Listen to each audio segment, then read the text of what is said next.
നേർവേദി പ്രഭാഷണ പരമ്പരയിലേക്ക് ഏവർക്കും സ്വാഗതം. സുവിശേഷകൻ കുഞ്ഞുമോൻ തോട്ടപ്പള്ളി ഇപ്പോൾ നിങ്ങളുമായി ദൈവവചനം പങ്കുവെക്കുന്നു. ശ്രദ്ധിച്ചാലും.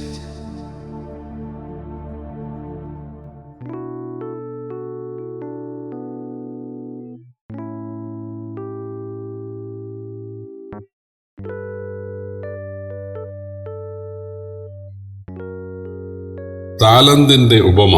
ദൈവനാമത്തിന് മഹത്വം ഉണ്ടാകട്ടെ. മത്തായി എഴുതിയ സുവിശേഷം 25-ാം അധ്യായത്തിന്റെ 14 മുതൽ 30 വരെയുള്ള വാക്യങ്ങൾ ഞാൻ വായിക്കുന്നത് ശ്രദ്ധിച്ചാലും. ഒരു മനുഷ്യൻ പരദേശത്ത് പോകുമ്പോൾ ദാസന്മാരെ വിളിച്ച് തന്റെ സമ്പത്ത് അവരെ ഏൽപ്പിച്ചു.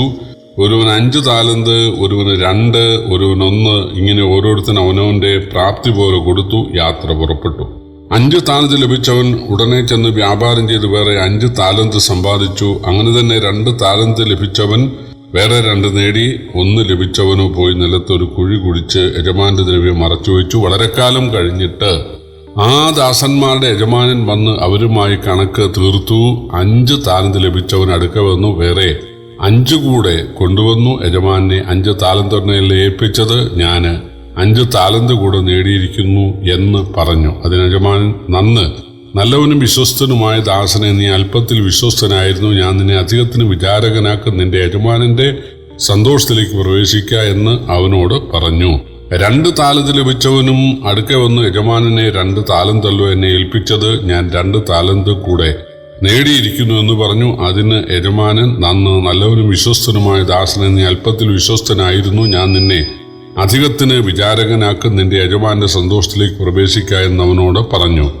1 താലന്ത് ലഭിച്ചവനും അടുക്കെ വന്നു, യജമാനനെ, നീ വിതയ്ക്കാത്തയിടത്ത് നിന്ന് കൊയ്യുകയും വിതറാത്തയിടത്ത് നിന്ന് ചേർക്കുകയും ചെയ്യുന്ന കഠിന മനുഷ്യൻ എന്ന് ഞാൻ അറിഞ്ഞ് ഭയപ്പെട്ട് ചെന്ന് നിന്റെ താലന്ത് നിലത്ത് മറച്ചുവെച്ചു, നിന്റേത് ഇതാ എടുത്തുകൊള്ളുക എന്ന് പറഞ്ഞു. അതിന് യജമാനൻ, ദുഷ്ടനും മടിയനുമായ ദാസനെ, ഞാൻ വിതയ്ക്കാത്തയിടത്ത് നിന്ന് കൊയ്യുകയും വിതറാത്തയിടത്ത് നിന്ന് ചേർക്കുകയും ചെയ്യുന്നവൻ എന്ന് നീ അറിഞ്ഞുവല്ലോ. നീ എൻ്റെ ദ്രവ്യം പൊൻവാണിഭക്കാരെ ഏൽപ്പിക്കേണ്ടിയിരുന്നു, എന്നാൽ ഞാൻ വന്ന് എൻ്റേത് പലിശയോടുകൂടെ വാങ്ങിക്കൊള്ളുമായിരുന്നു. ആ താലന്ത് അവൻ്റെ കയ്യിൽ നിന്ന് എടുത്ത് 10 താലന്ത് ഉള്ളവന് കൊടുപ്പീൻ. അങ്ങനെ ഉള്ളവനേവനും ലഭിക്കും, അവന് സമൃദ്ധിയും ഉണ്ടാകും. ഇല്ലാത്തവനോടോ ഉള്ളതും കൂടെ എടുത്തു കളയും. എന്നാൽ കൊടുക്കാത്ത ദാസനെ ഏറ്റവും പുറത്തുള്ള ഇരുട്ടിലേക്ക് തള്ളിക്കളവീൻ, അവിടെ കരച്ചിലും പല്ലുകടിയും ഉണ്ടാകും. കർത്താവായ യേശു തൻ്റെ വീണ്ടും വരവിൻ്റെ അടയാളമായി പറഞ്ഞ വളരെ മനോഹരമായ ഒരു ഉപമയാണ് താലന്തിൻ്റെ ഉപമ. ദൂരദേശത്തേക്ക് പോകുന്ന ഒരു യജമാനൻ തൻ്റെ 3 ദാസന്മാരെ വിളിച്ച് തൻ്റെ സമ്പാദ്യം അവരെ ഏൽപ്പിക്കുകയാണ്. പ്രിയപ്പെട്ടവരെ, ഈ താലന്ത് എന്ന് പറയുന്നത് വെള്ളി നാണയങ്ങളാണ്. ഒരു താലന്ത് വെള്ളി നാണയങ്ങൾ എന്ന് പറയുന്നത് ഒരു താലന്ത് 30 കിലോ ആണെന്നാണ്, അതായത് ഒരു ചുമട് വരും. അങ്ങനെ 5 താലന്ത്, ഒരു വെള്ളിക്കാശെന്ന് പറയുന്നത് വളരെ ചെറുതാണ്. അപ്പം ഇത് കോടിക്കണക്കിന് രൂപയുടെ മൂല്യമുള്ളതാണ്.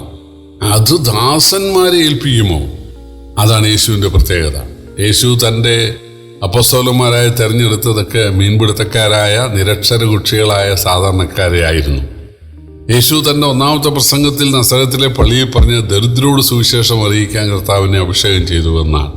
പിന്നീട് അപ്പോസ്തലന്മാർ പ്രവർത്തിക്കാൻ പോയ സ്ഥലത്തും ആ നാട്ടിലെ പണച്ചാക്കുകളല്ല രക്ഷയുടെ അനുഭവത്തിൽ വന്നത്. യേശു പറഞ്ഞത്, ദരിദ്രരായ നിങ്ങൾ ഭാഗ്യവാന്മാർ, വിശക്കുന്നവരായ നിങ്ങൾ ഭാഗ്യവാന്മാർ, കരയുന്നവരായ നിങ്ങൾ ഭാഗ്യവാന്മാർ എന്നാണ്. വിശപ്പും കരച്ചിലും അധീനവും ഒക്കെ ദൈവത്തെ അറിയാനുള്ള മുഖാന്തരങ്ങളാണ്, ഉപാധികളാണ്. ഇവിടെ ഈ ദരിദ്രരായ ആളുകളിൽ ഒരാൾക്ക് 5 താലന്ത്, ഒരാൾക്ക് 2, ഒരാൾക്ക് 1 അവനവൻ്റെ പ്രാപ്തി പോലെ നൽകി. 5 താലന്ത് ലഭിച്ചവൻ 5 കൂടെ നേടി, 2 ലഭിച്ചവൻ 2 കൂടെ നേടി, 1 ലഭിച്ചവൻ അത് കുഴിച്ചിട്ടു. യജമാനൻ വന്നപ്പോൾ അത് കൊടുത്തിട്ട് പറഞ്ഞു, ഇതാ നിന്റേത്, നീ കഠിന മനുഷ്യൻ ഞാൻ അറിഞ്ഞു. യജമാനൻ അത് വാങ്ങി 10 ഉള്ളവന് കൊടുത്തു. ഇവനെ ഏറ്റവും പുറത്തെ വീട്ടിലേക്ക് തള്ളിക്കളഞ്ഞു.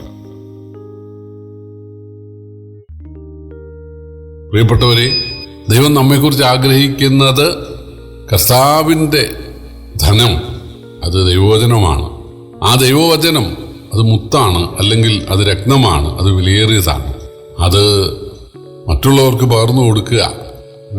ഈ 5 താലന്ത് വ്യാപാരം ചെയ്തപ്പോൾ എത്രയോ കുടുംബങ്ങൾക്ക് അനുഗ്രഹമായി. അപ്പോൾ സുവിശേഷം നിമിത്തം അനേക കുടുംബങ്ങൾക്ക് അനുഗ്രഹമുണ്ടാകണം. അതാണ് കർത്താവ് എല്ലാവരെയും കുറിച്ച് ആഗ്രഹിക്കുന്നത്. നമ്മൾ ആളുകൾക്ക് ആത്മീക പ്രയോജനമുള്ളവരായി തീരണം. ചില ആളുകൾ പറയാറുണ്ട്, യേശു വന്നത് കൂട്ടുകാരൻ നിന്നെപ്പോലെ സ്നേഹിക്കണമെന്ന് പറയാനാണെന്ന്. യേശു അത് പറഞ്ഞിട്ടില്ല. അത് പറഞ്ഞ ഒരു ന്യായശാസ്ത്രിയാണ്. ഗുരു നിശ്ചയം പ്രാപിക്കുക എന്ത് ചെയ്യണമെന്ന് ന്യായശാസ്ത്രി ചോദിച്ചു. നീ എങ്ങനെ വായിക്കുന്നു എന്ന് യേശു ചോദിച്ചപ്പോൾ ദൈവത്തെ പൂർണ്ണഹൃദയത്തോടെ സ്നേഹിക്കണം, കൂട്ടുകാരൻ നിന്നെപ്പോലെ സ്നേഹിക്കണം എന്നവൻ പറഞ്ഞു. യേശു പറഞ്ഞു, നീ പറഞ്ഞത് ശരി, അങ്ങനെ ചെയ്യുക. അപ്പോൾ 10 കൽപ്പനയ്ക്ക് യഹൂദന്മാർ കൊടുത്തിട്ടുള്ള വ്യാഖ്യാനമാണത്. ശരി തന്നെ, അത് തെറ്റൊന്നുമില്ല. പക്ഷേ യേശു വന്നത് അത് പറയാനല്ല. അത് മോശയുടെ കാലത്ത് ഇവിടെ ഉള്ളതാണ് 10 കൽപ്പന. അത് ആവർത്തിക്കാനും അതിൻ്റെ ചുരുക്കം ഇതാണ് എന്ന് പറയാനും അല്ല യേശു വന്നത്. പലരും വിചാരിക്കുന്നത് മനുഷ്യരെ സ്നേഹിച്ചാൽ സഹായിച്ചാൽ സ്വർഗം കിട്ടുമെന്നാണ്. മനുഷ്യരെ സഹായിക്കുക, പരോപകാരം ചെയ്യുക, അല്ലെങ്കിൽ പൊതുപ്രവർത്തനം ചെയ്യുക, ഇതല്ല സ്വർഗത്തിൽ പോകാനുള്ള മാർഗം. ആളുകൾക്ക് നൽകേണ്ടത് എന്താ? ഉണരിയോ ഉടുതുണിയോ എന്നൊക്കെ പറയാറുണ്ട്. അതൊന്നും അല്ല. ആളുകൾക്ക് ഭക്ഷണമോ പാർപ്പിടമോ തൊഴിലോ അല്ലെങ്കിൽ കുടിവെള്ളമോ അല്ലെങ്കിൽ ഒരു വീടോ തൊഴിലോ ഇതൊന്നും അല്ല വലിയത് ആത്മരക്ഷയാണ്. കാരണം തൊഴിലിവിടെ നഷ്ടപ്പെടാം. ഒരു കള്ളികൂടിയന് തൊഴിൽ കൊടുത്താൽ ഒരു കാര്യവുമില്ല.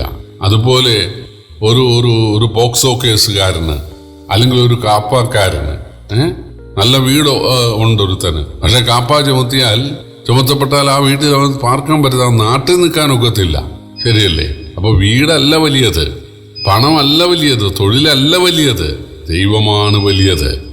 ആ ദൈവത്തെ ആളുകൾ കൊടുക്കാൻ നമുക്ക് സാധിക്കണം.